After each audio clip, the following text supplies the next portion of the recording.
Us who come from this East African continent, and they hi from those who love to eat. Guys, the soup it's giving.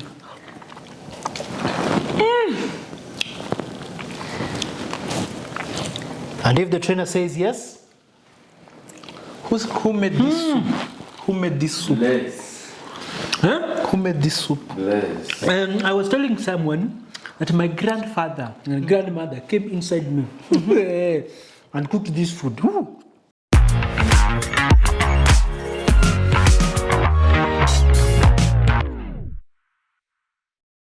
Yes, And sir. that, Yes, I am. Mr. And that, are you ready for the show? Today I'm ready. I'm really happy to be here, though. Very happy. You are welcome. Hello guys, how are you doing? Let me hope you guys mumeze fresh. This guy is Kenyan. He can't hear what I'm saying. I'm just greeting them. Perfect. Yeah. I'm learning. Guys, let me hope mumeze neza. Nizere ko ibintu mbagezaho umunsi ku munsi biba bimeze fresh. So today we are going to prepare how do we call ugali Ugali and meat. and meat beef. Yeah, beef. Because that is something that Kenyans love so much. In every meal, you have to be given that. Yeah. So he's a good friend of mine, and he's actually my neighbor. So I don't think it's not the first time you hear Morris. They always hear you behind the camera. For most of the people who have been seeing the videos already know, but they know my name. The guy called Morris. I'm the guy who is always behind the camera. Is he the cameraman? Try. Morris and Kimeni is a problem. Yeah. He knows how to cook.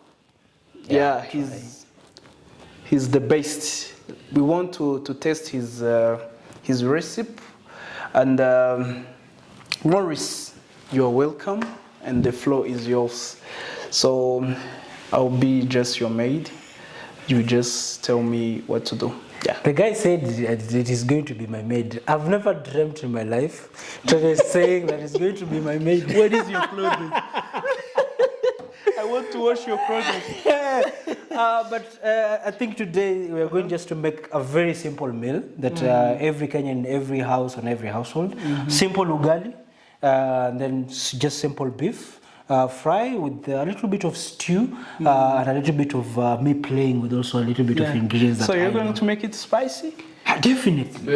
Yeah. I like that. Yeah. You don't want to eat things that just drop. They just go through your neck and you cannot feel anything. You have to feel a little bit of. Make it a little. Yeah. So I think for every single place that we always go, we have to Boil it first. And then after boiling, as we make stories, we'll continue making the ingredients slowly. I always tell people, please cook the ugali last, not at the beginning. Yeah, because you need to eat ugali when it is hot.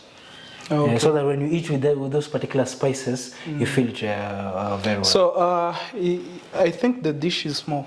And this one is small. You can add more. So you can use the other pot. That's the middle one. This one? Yeah, that one. Let me help you. Let me give you the gloves as well. Can we say it for a very long time? Trader has been cooking for a very long time until he knows the size of the pot immediately. Because if it was me, I would have just boiled it in that. Cook and cook, then cook again. You know how to cook. Okay, that's confusing. Yeah, that's very small because when it starts boiling, it comes out. Yeah, that's why you have to use a. Again and again. So in Kenya we have a couple of types of ugali. So we have maize. We have the one that is for maize, the normal one that is always cooked. But for different tribes, they have cassava.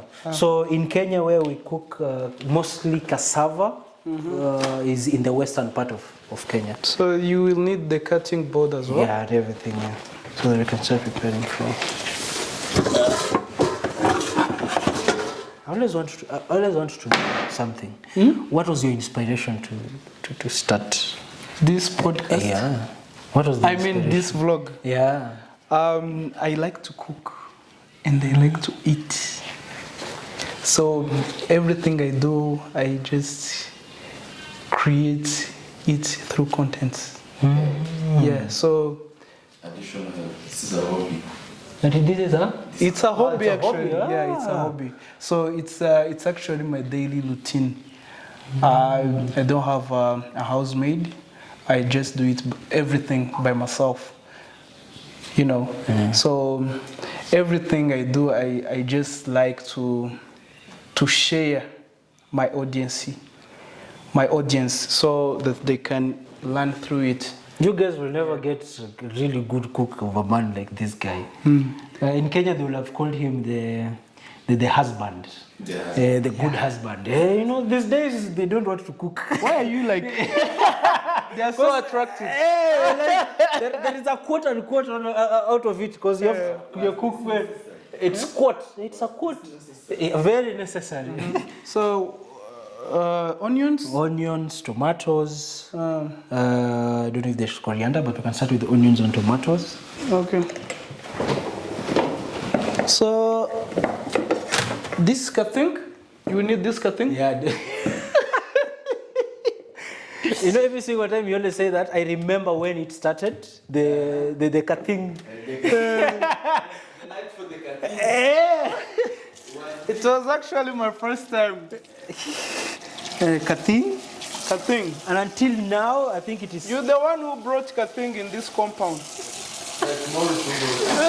The cutting. So I think one is enough. One is enough. Only one.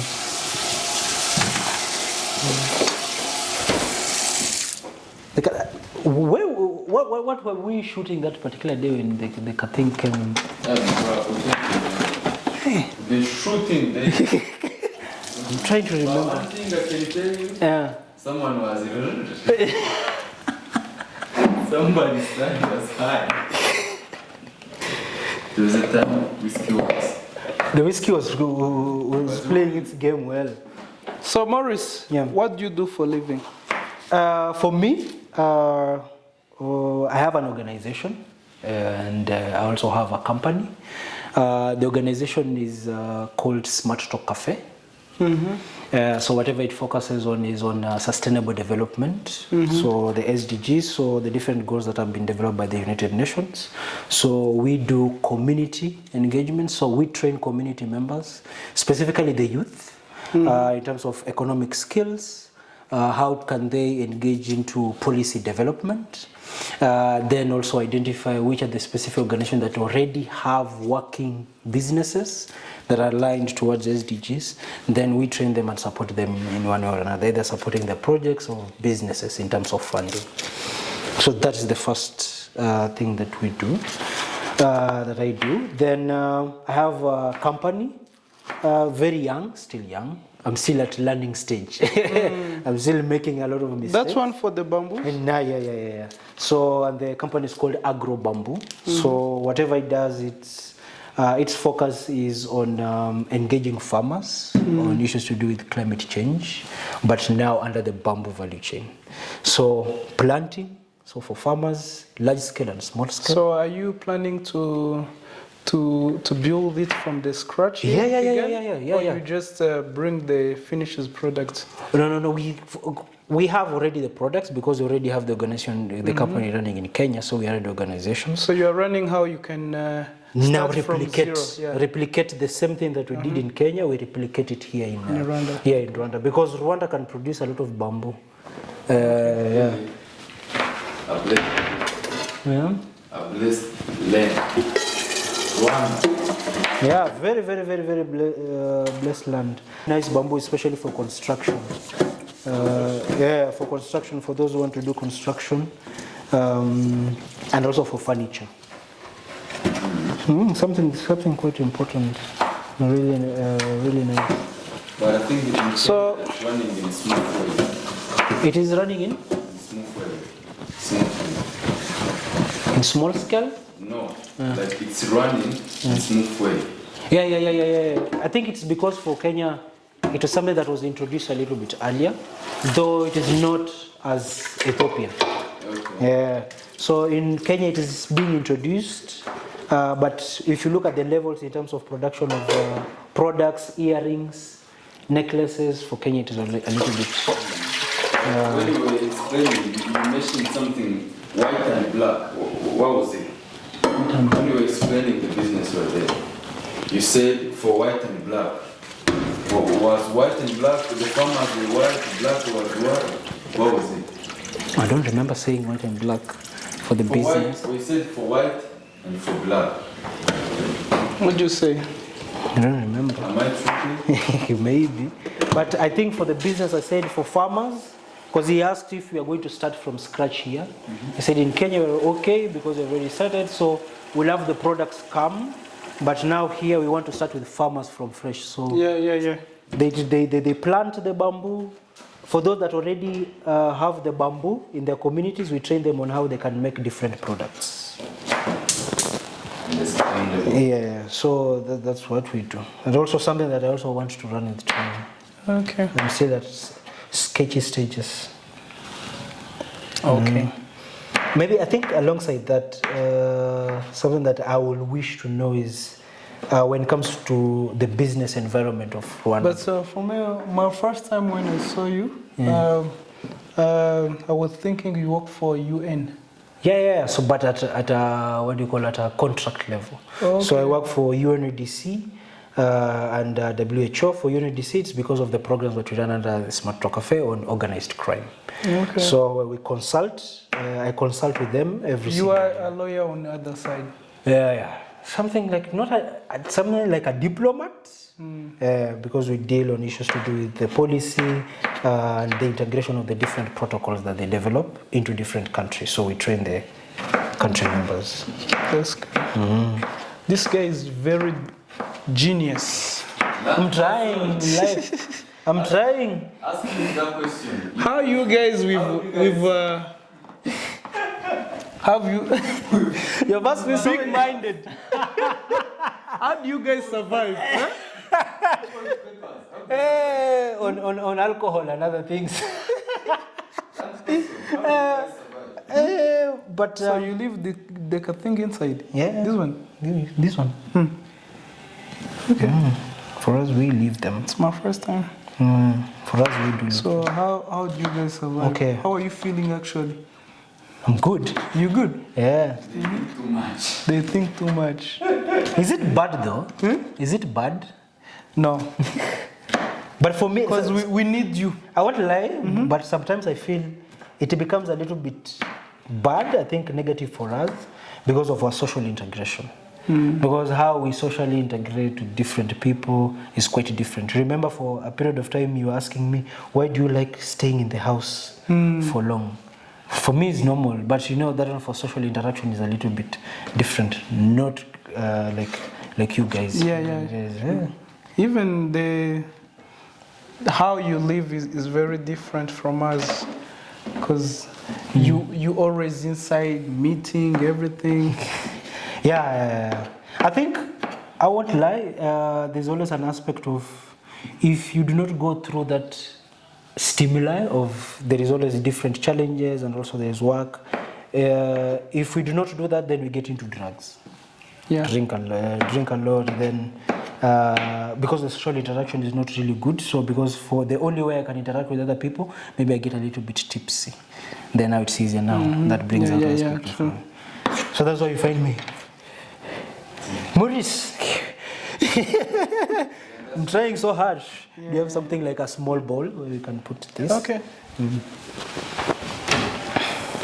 But I was asking a question. So for you who runs a business here in Rwanda, a successful business, how do you feel the business environment in Rwanda is right now? Is this something that is really good? Is this something that for young people, it is open for young people? Yeah. It is, because in these days the government is just putting is just helping the young generation to start up the business, to use their minds so that they can develop the big things. Okay. Yeah. Even they also have the campaigns which is helping the young generation to present their project so that they can give them the money to start up the projects. Yeah, because I think I was in one at Nursken in town. Nursken hub, it's a hub. They're doing the same, which is, I won't lie, it's quite a little bit different from us in Kenya. Because at the moment right now, there's a really huge issue when it comes to youth, the connection between young people and the employment. Actually, I think Novskin is a place just to connect. Yeah, it's a hub. But it's a really nice place though. Yeah. I've been there for a couple of times, and I think when we were starting, that's where, before I put the office in the house, that's where we used to go and have the office. And dude, it's a nice place. Kenyans who are watching us today, and I will say it, Rwanda has a really nice hub. And the kind of environment that they're helping in, they're developing in terms of helping young people, it's really great. When you just saying, oh, you have good money. You're in Nairobi, Yeah, but it is true, because that is something that I've come to realize. And The problem is it's only you foreigners who are just recognizing the opportunities. Yeah, the opportunities. Okay, that's interesting. Because like here, as an example, I always influencing young generation to wake up. Oh yeah. They're somehow sleeping. They can't see the opportunities the government is developing, giving the citizen. You've reminded me of something. You've reminded me of something I think I read somewhere, or I was watching somewhere, where they say sometimes you might think that when the system is being developed is really nice, it's for you to sit and wait for everything to be done. So the government to make schools, and to make feed roads, you. then they come to your community and tell you apply for this. Then go for that. So I think people really forget that in terms of governance, for a president, he will look for how will he develop a community. So and I think I was talking to some people, and they're like, for Kagame, the aspect of I will build infrastructure. Yeah. I'll create, because they look in a huge number of people. Yeah. How can I bring people in so they invest? Yeah. And what kind of infrastructure is there for these people to come? Then for you as a citizen is to now sit down, understand and see what are the opportunities that these people are bringing in. Because now he cannot come to your home. Blaze, wake up. Wake up.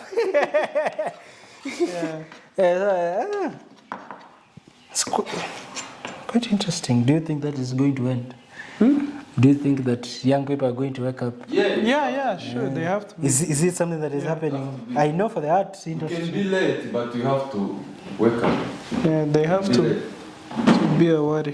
I think for me is praying that it happens a little bit fast, because you guys understand the. We have to pray. I'm sorry.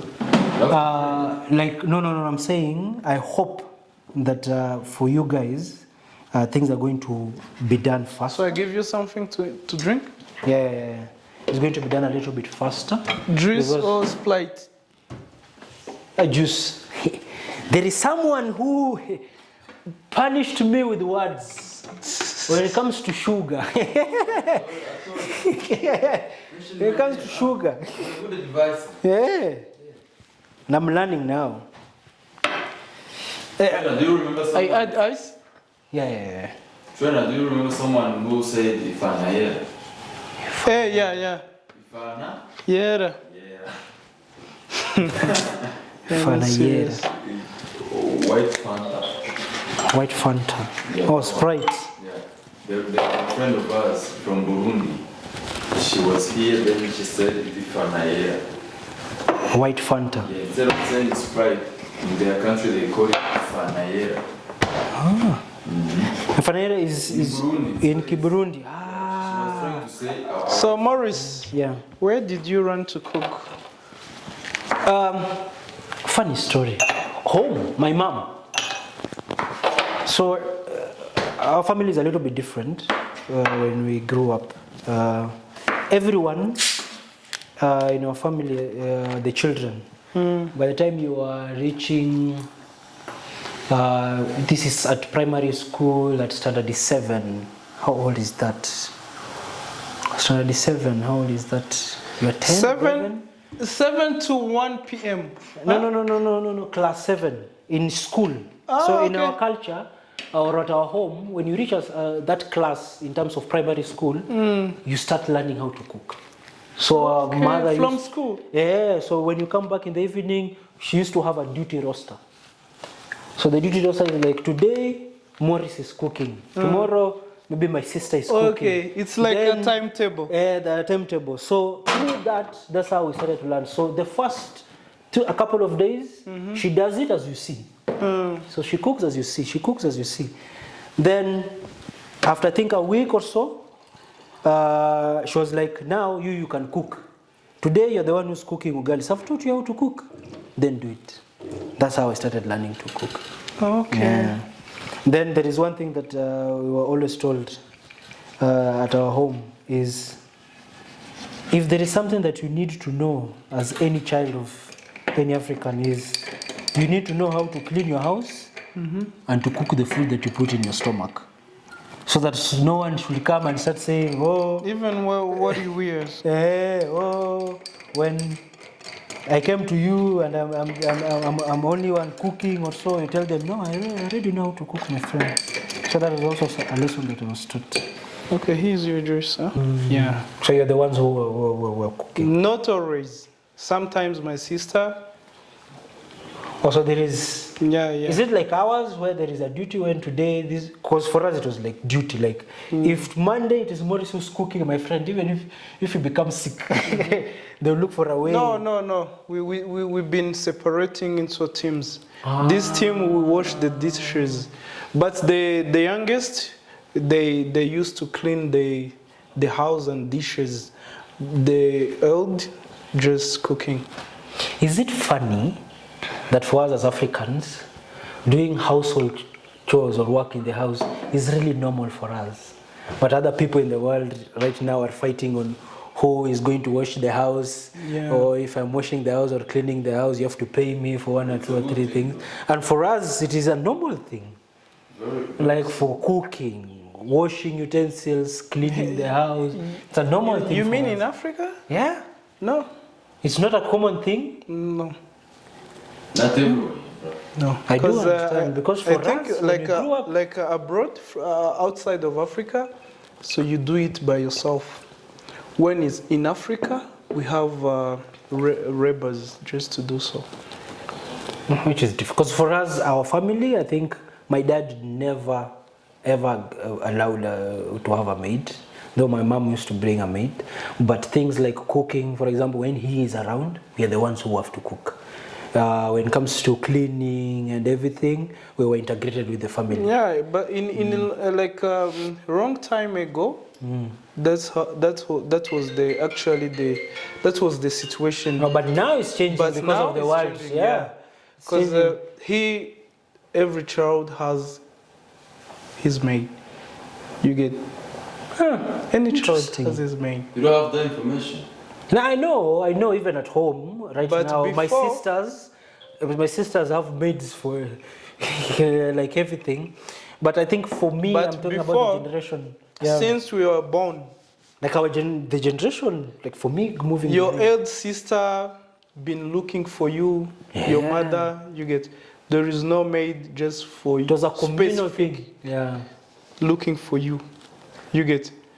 But now, If every child has a Yeah. maid. So today we'll have Morris, will have a maid, you will have a maid. yeah. What a life.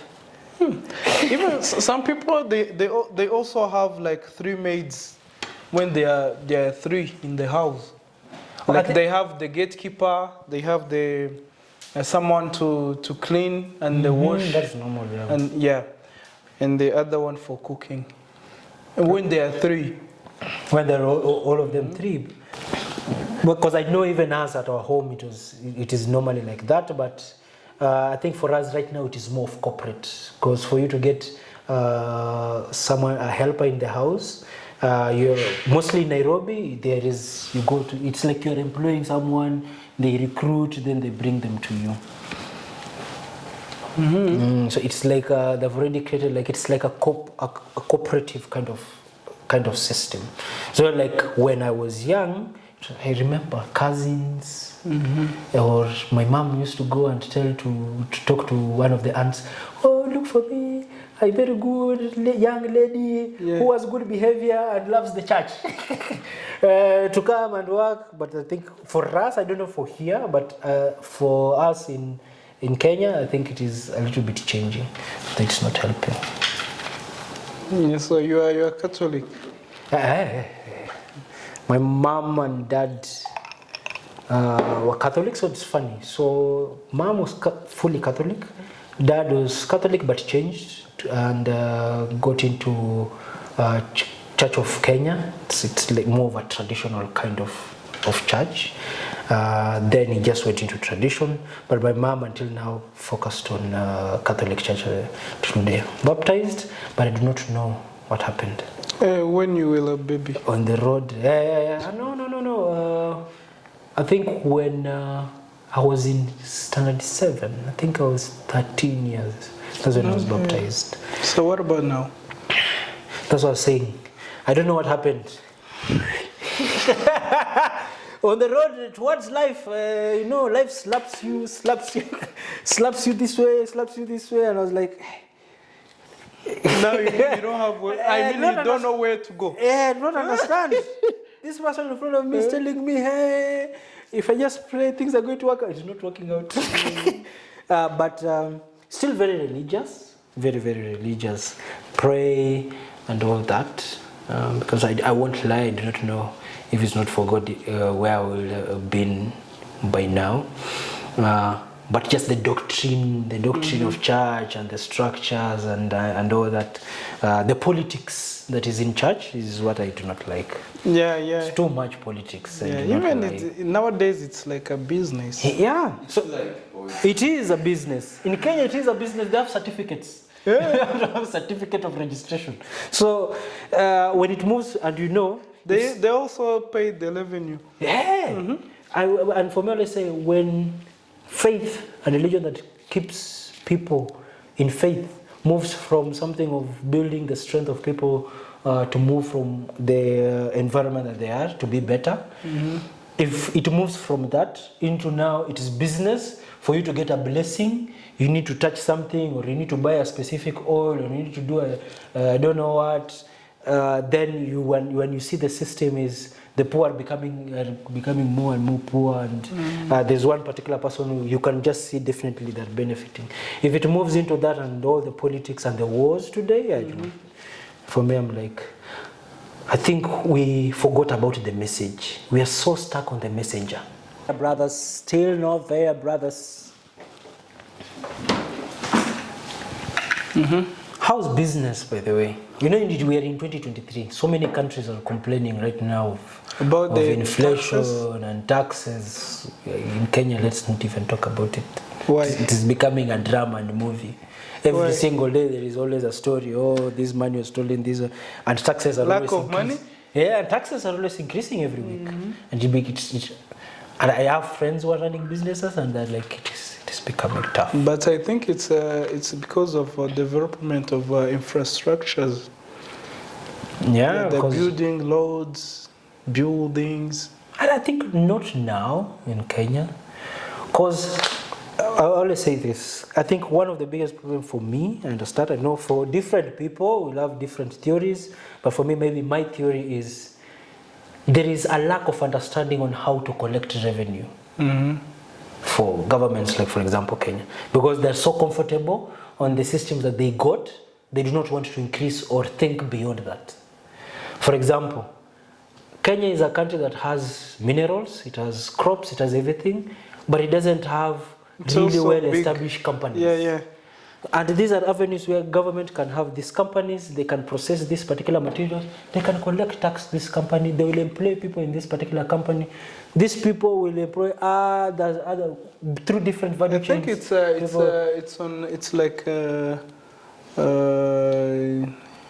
like on like number 8 or 9 in top 10 of literacy countries. Yeah, in literacy Africa. countries, yeah. And there's already systems that they can build in terms of how they can collect more revenue and create more businesses. But for them, they're just like, no, you're using Facebook, you're a trainer, the trainer, YouTube. How much are you getting on YouTube? We are coming, we have to tax you.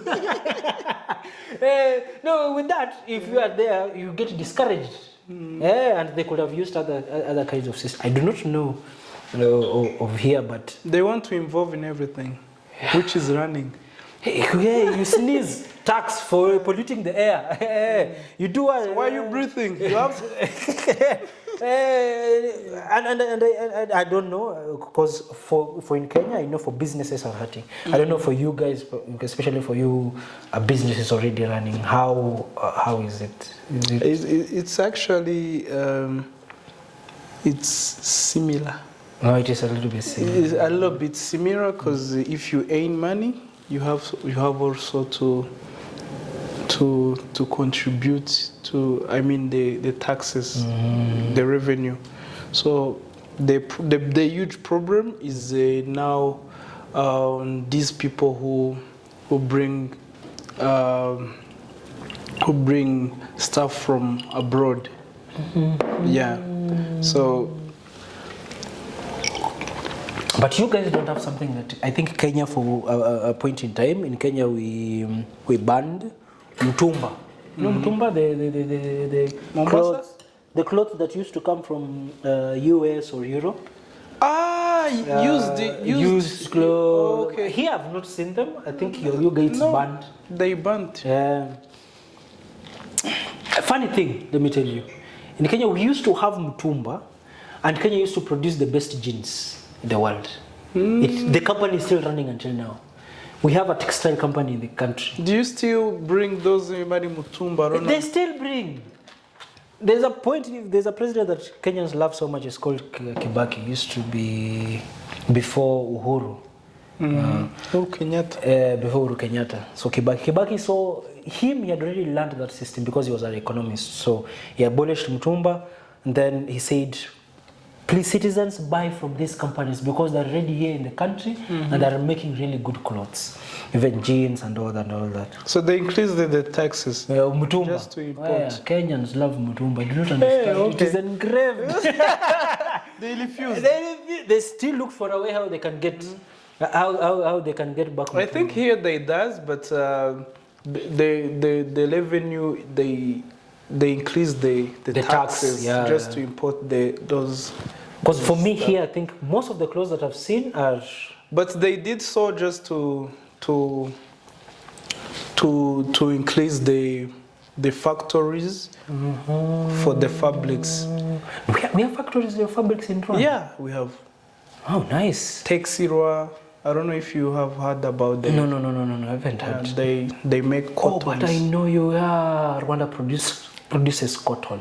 Yeah. As we killed our cotton industry. So I think they did so just to promote those industries. Yeah, to promote made in Rwanda. Yes. Because if they did so, then. But you see, the goodness now with that is the government has an increased tax pool because now it has a company. It is forcing people to buy things from this company, which means this company has to grow, has to employ people, has to do all these things. Then government is getting definitely rather than having Mutumba coming. They are just collecting rich people from abroad. Just they convince them how they can invest in the country so that they can get job and everything, and still, even if people are still getting jobs at a slower rate, the government is still getting money at a higher rate because people are coming to invest. That's what I was telling you in Kenya. Problems. They don't want to think. They really do not want to think. But it's quite interesting that it is similar also here in Rwanda. But you guys, Here the problem is still on importing things. oh, cause you guys import them. They charge you. Them. Also, they charge higher when it comes to importation of goods. Is it like Kenya? No, not similar. Because in Kenya you have, I think it's We cheap. have so many it's cheap, avenues on how we can It's get kind of products. cheaper because, for example, like these people who import the cows, vehicles, import the vehicles, they can charge you like triple. Yeah. So if I'm buying at 5 million, I might pay 15 million for that car. Or 10 million. 11 million. Yeah. It's like Kenya. Also 11 Kenya, million. Kenya is also half. But people are complaining, but there's nothing that can happen. It's quite interesting. But you now, you've even reminded me of something. You talking about importing things from abroad. As someone who has traveled in different countries, I think this is also a discussion you were having with Blaise. How do you see, how is the reaction of especially community members and especially people at home or families or friends and everything when it comes to issues to do with traveling? Because for me, I came to realize so many people think that is something that is just easy and you go, and especially if you travel, there's a lot of money that you don't know you're traveling with, or because you just traveled, you can carry everyone and just go with them abroad. Then you tell them it's a really tough process, because I know for us Kenyans it's a very tough process.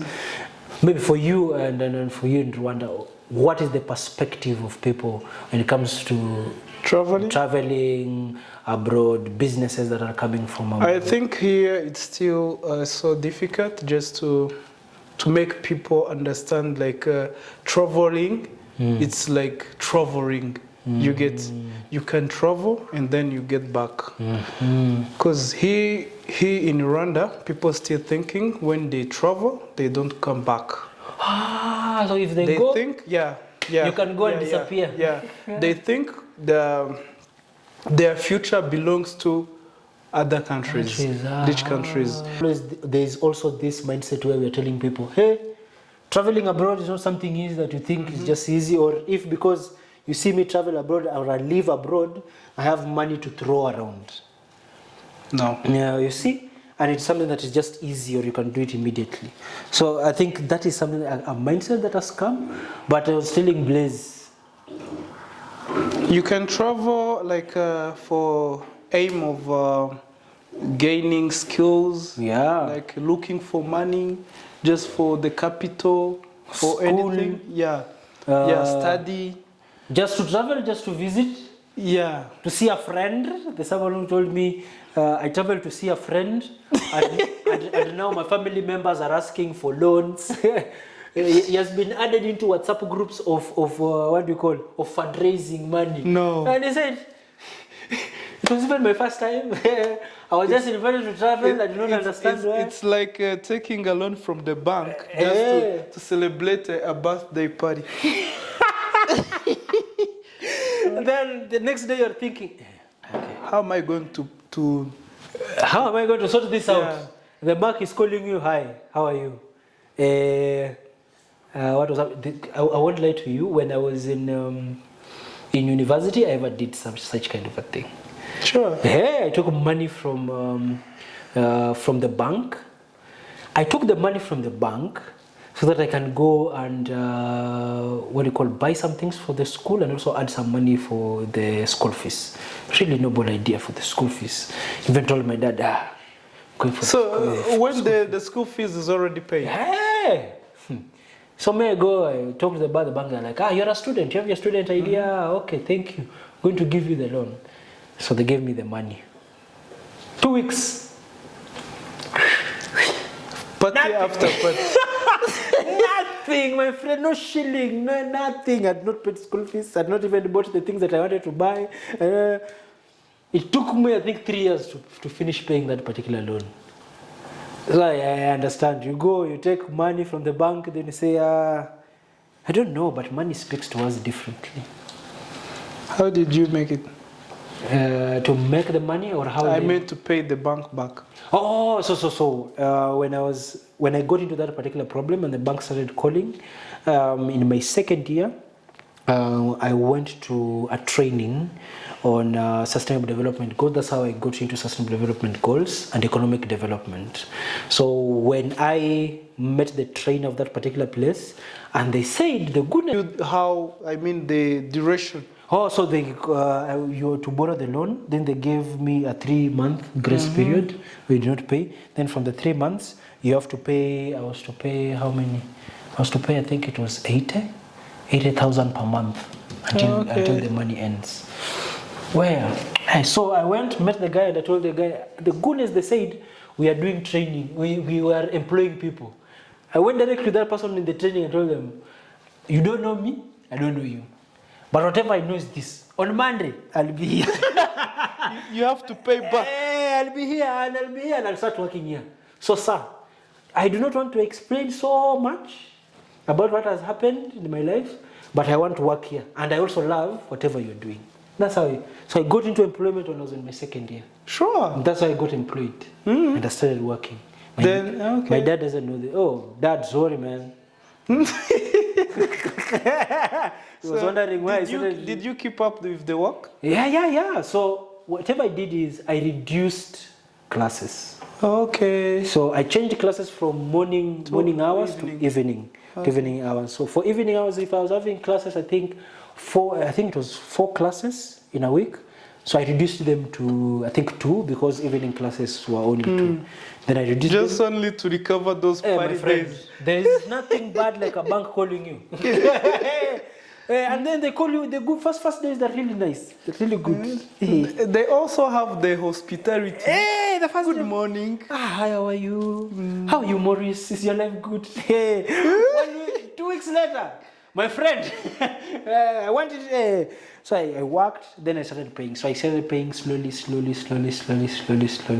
But that was a lesson I learned in my entire life. Never in my life. I would take money to go and have fun. How is it? I feel it. I love it. Says the man running away.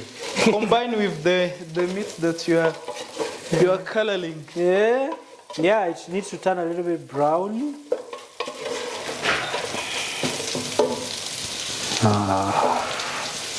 Heat there. So, if maybe I might ask, what is the vision that you have for the cooking channel? Do you want to open a restaurant? For someone who loves to cook so much. A restaurant to motivate people, to inspire people, because this is a cooking with. Actually, it's a cooking vlog. Yeah. But a little bit a podcast. You get conversation you have with the guests. Because some people just follow the channel because of the conversations, and the other one follow the channel because of the cooking lessons. Yeah, that's quite interesting. I know the ladies are following because of the cooking. Why the ladies? Yeah, no, I'm just saying. Please do not get angry. Why? I am not like a foresee child who is trying to disappear and run away. What? I think something that I love is. Zaje moja.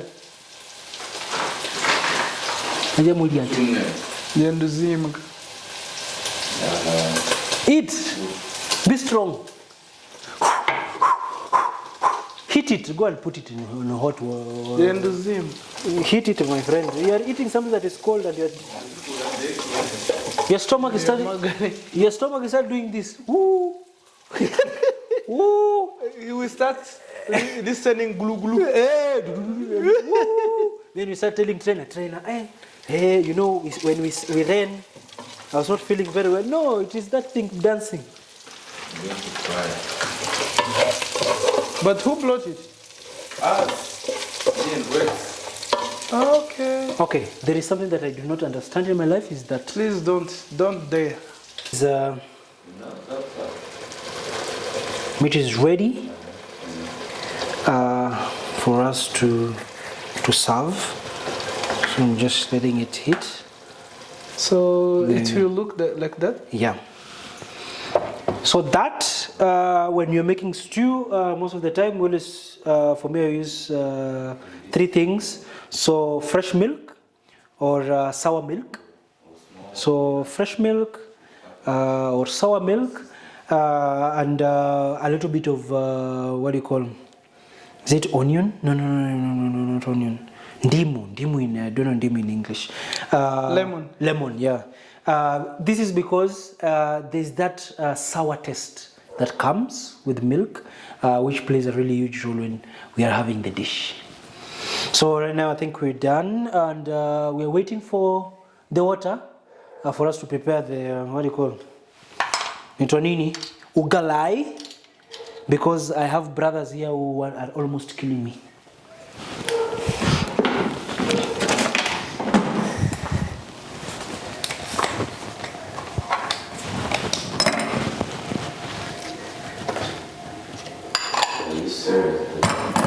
Moving around,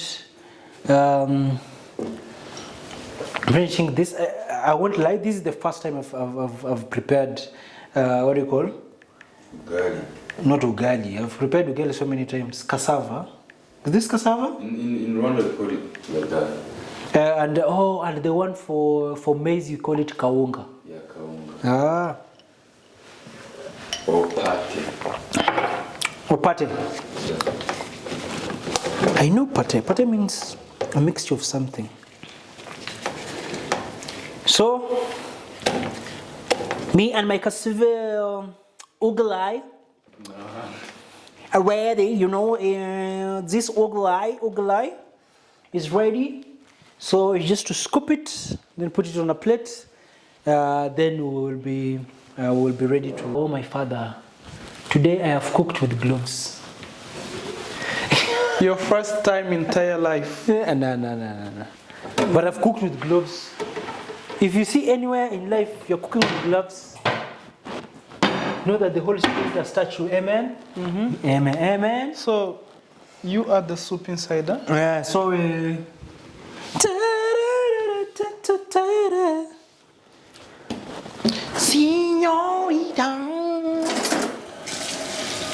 Why do I feel like whatever you are saying is racist?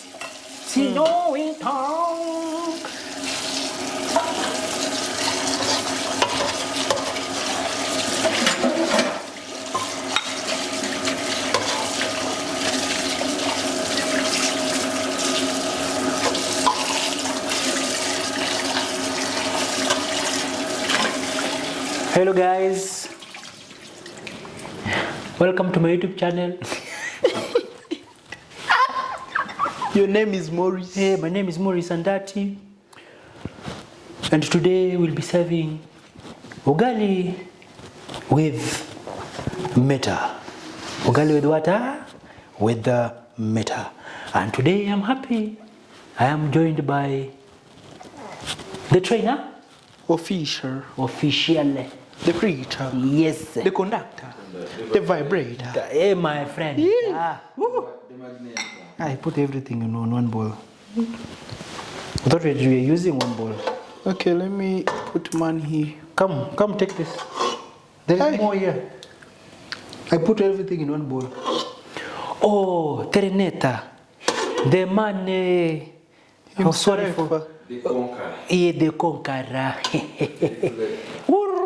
The reflector. No, I just use this one. Okay, so you will eat with the gloves, eh? No, me and my stupidity from our village. You know me, I come from the village, by the way. You don't. Ready? Wait. You please stay with your hunger. Yeah, stay with your it's hunger. too agree. Yeah, you stay with your hunger. Do not kill me because you're hungry. Guys, as we're heading to finish this vlog, I would like to make an opinion on this. This soup looks very delicious. Actually, it was my first time to see someone cooking beef and add a little bit of milk. Yeah. It's actually my first time to taste this kind of a dish. So let me hope it will be delicious as is looking. So, and I can't hold myself. Just taste. Okay, this is the first time I've prepared, what do you call it? Cassava ugali. And I was telling Trainer and also with, what do you call with Blaze, that it is funny thing, if I'm with people and someone has already prepared cassava ugali, I might eat the whole cassava ugali without any stew. Yeah, because it is. This guy is eating close to me. I feel like I'm going to do.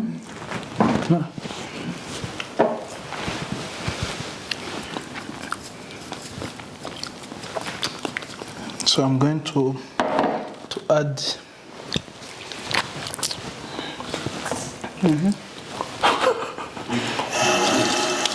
Brother, there's no pleasure in life than eating.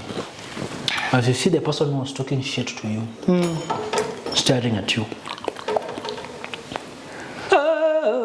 This is the nini pepper.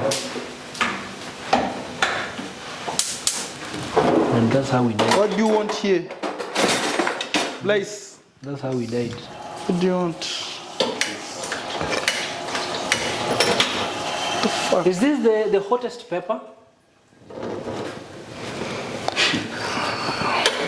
I like how it's spiced. Die high for us who come from this East African continent, and die high from those who love to eat. Guys, the soup it's giving.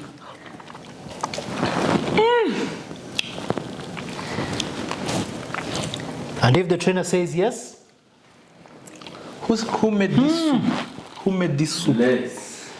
huh? Who made this soup? Bless. I was telling someone that my grandfather and grandmother came inside me and cooked this food. Oga. Hey, Oga, what is this now? How far now?